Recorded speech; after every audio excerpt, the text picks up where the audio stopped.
আল্লাহ তাআলা তোমাদের উত্তরাধিকারে সন্তানদের সম্পর্কে এ মর্মে তোমাদের জন্য এ বিধান জারি করেছেন যে এক ছেলের অংশ হবে 2 কন্যা সন্তানের মতো। কিন্তু উত্তরাধিকারী কন্যারা যদি 2-এর বেশি হয় তাহলে তাদের জন্য থাকবে রেখে যাওয়া সম্পত্তির 2/3, আর সে কন্যা সন্তান যদি একজন হয় তাহলে তার অংশ হবে পরিত্যক্ত সম্পত্তির অর্ধেক। মৃত ব্যক্তির সন্তান থাকলে তার পিতামাতা প্রত্যেকের জন্য থাকবে সে সম্পদের 6/1 অপরদিকে মৃত ব্যক্তির যদি কোনো সন্তান না থাকে এবং পিতামাতাই যদি হয় তার একমাত্র উত্তরাধিকারী তাহলে তার মায়ের অংশ হবে 3/1। যদি মৃত ব্যক্তির কোনো ভাই বোন বেঁচে থাকে তাহলে তার মায়ের অংশ হবে 6/1। মৃত্যুর আগে সে যে ওসিয়ত করে গেছে এবং তার রেখে যাওয়া ঋণ আদায় করে দেওয়ার পরেই কিন্তু এই সব ভাগ বাটোয়ারা করতে হবে। তোমরা জানো না তোমাদের পিতামাতা ও তোমাদের সন্তান সন্ততির মধ্যে কে তোমাদের জন্য উপকারের দিক থেকে বেশি নিকটবর্তী। অতএব এ হচ্ছে আল্লাহর বিধান। অবশ্যই আল্লাহ তাআলা সকল কিছু সম্পর্কে ওয়াকিবহাল এবং তিনি হচ্ছেন বিজ্ঞ পরম কুশলী। অনুবাদগুলো আপনারা শুনতে পান ওই সহজ সরল বাংলা অনুবাদ কোরআন মাজিদটি যদি আপনারা সংগ্রহ করতে চান তাহলে শরীফুল আর্ট অফ নেচার পেজে মেসেজ করুন অথবা স্ক্রিনে দেওয়া নম্বরে হোয়াটসঅ্যাপে যোগাযোগ করুন। তোমাদের স্ত্রীদের রেখে যাওয়া সম্পত্তিতে তোমাদের অংশ হচ্ছে অর্ধেক যদি তাদের কোনো সন্তানাদি না থাকে, আর যদি তাদের সন্তান থাকে তাহলে সে সম্পত্তিতে তোমাদের অংশ হবে 4/1। তারা যে ওসিয়ত করে গেছে কিংবা তাদের ঋণ পরিশোধ করার পরেই কিন্তু তোমরা এই অংশ পাবে। তোমাদের স্ত্রীদের জন্য থাকবে তোমাদের রেখে যাওয়া সম্পত্তির 1/4 যদি তোমাদের কোনো সন্তান না থাকে।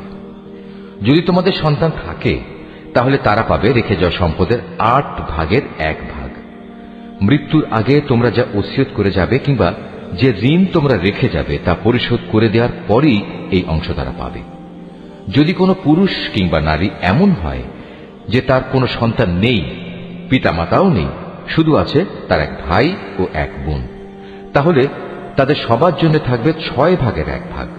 ভাই বোন মিলে তারা যদি এর চাইতে বেশি হয় তবে মৃত ব্যক্তির রেখে যাওয়া সম্পদের 1/3 তারা সবাই সমান অংশীদার হবে। অবশ্য এ সম্পত্তির উপর মৃত ব্যক্তির যা ওসিয়ত করা আছে কিংবা কোনো ঋণ পরিশোধের পরই এ ভাগাভাগি করা যাবে। তবে কখনো উত্তরাধিকারীদের অধিকার পাওয়ার পথে তা যেন ক্ষতিকর হয়ে না দাঁড়ায় সে কথাও খেয়াল রাখতে হবে, কেননা এ হচ্ছে আল্লাহর নির্দেশ, আর আল্লাহ তাআলা সর্বজ্ঞানী ও পরম ধৈর্যশীল। এগুলো হচ্ছে আল্লাহ তাআলার সীমারেখা।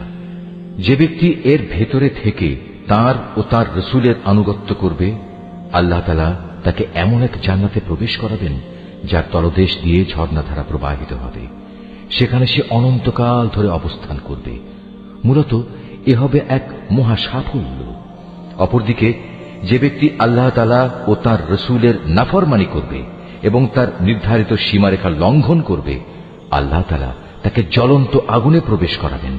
সেখানে সে অনন্তকাল ধরে থাকবে। এটা হচ্ছে তার জন্য অপমানকর শাস্তি। তোমাদের নারীদের মধ্যে যারা ব্যভিচারের দুষ্কর্ম নিয়ে আসবে তাদের বিচারের উপর তোমরা নিজেদের মধ্যে থেকে 4 জন সাক্ষী জোগাড় করবে। অতঃপর সে 4 জন লোক যদি ইতিবাচক সাক্ষ্য প্রদান করে তাহলে সে নারীদের তোমরা ঘরের ভেতর অবরুদ্ধ করে রাখবে যতদিন না মৃত্যু এসে তাদের সমাপ্তি ঘটিয়ে দেয়, অথবা আল্লাহ তাআলা তাদের জন্য অন্য কোনো ব্যবস্থা না করেন। আর তোমাদের মধ্যে যে 2 জন নরনারী এ ব্যভিচারের কাজ করবে তাদের 2 জনকেই তোমরা শাস্তি দেবে। হ্যাঁ, তারা যদি তওবা করে এবং নিজেদের সংশোধন করে নেয় তাহলে তাদের শাস্তি দেয়া থেকে তোমরা সরে দাঁড়াও। অবশ্যই আল্লাহ তাআলা তওবা কবুলকারী এবং পরম দয়ালু। আল্লাহ তাআলার উপর শুধু তাদের তওবাই কবুলযোগ্য হবে যারা ভুলবশত গুনাহের কাজ করে, অতঃপর জানা মাত্রই তারা দ্রুত তা থেকে ফিরে আসে। মূলত এরাই হচ্ছে সেসব লোক যাদের উপর আল্লাহ তাআলা দয়া পরবশ হন, আর আল্লাহ তাআলাই হচ্ছেন সর্ববিষয়ে জ্ঞানী কুশলী। আর তাদের জন্য তওবা করার কোনো অবকাশ নেই যারা আজীবন শুধু গুনাহের কাজই করে। এভাবেই গুনাহের কাজ করতে করতে একদিন তাদের কারো দুয়ারে যখন মৃত্যু এসে হাজির হয় তখন সে বলে, হে আল্লাহ, আমি এখন তওবা করলাম। আসলে তাদের জন্য কোনো তওবা নয়, যারা কাফের অবস্থায় ইহুল্লাহ সাঙ্গ করল। এরা হচ্ছে সেসব লোক যাদের জন্য আমি কঠিন যন্ত্রণাদায়ক আযাবের ব্যবস্থা করে রেখেছি। হে মানুষ, তোমরা যারা ঈমান এনেছ, তোমাদের জন্য কখনো জোর করে বিধবা নারীদের উত্তরাধিকারের পণ্য বানানো বৈধ নয়। বিয়ের সময় মোহর হিসেবে যা তোমরা তাদের দিয়েছ, তার কোনো অংশ তাদের কাছ থেকে নিয়ে নেওয়ার জন্য তোমরা তাদের অযথা আটক করে রেখো না, যতক্ষণ পর্যন্ত তারা প্রকাশ্য কোনো ব্যভিচারের কাজে লিপ্ত না হয়। তাদের সাথে সৎভাবে জীবন যাপন করো। এমনকি তোমরা যদি তাদের পছন্দ নাও করো, এমনও তো হতে পারে যা কিছু তোমরা পছন্দ করো না, তার মধ্যেই আল্লাহ তাআলা তোমাদের জন্য অফুরন্ত কল্যাণ নিহিত রেখে দিয়েছেন। আর যদি তোমরা এক স্ত্রীকে আরেকজন স্ত্রী দ্বারা বদল করার সংকল্প করেই নাও, তাহলে মোহর হিসেবে বিপুল পরিমাণ সোনাদানা দিলেও তার কোনো অংশ তোমরা তার কাছ থেকে ফেরত নিও না। তোমরা কি তাদের উপর মিথ্যা অপবাদ দিয়ে ও সুস্পষ্ট পাপাচার করে তা ফেরত নিতে চাচ্ছ?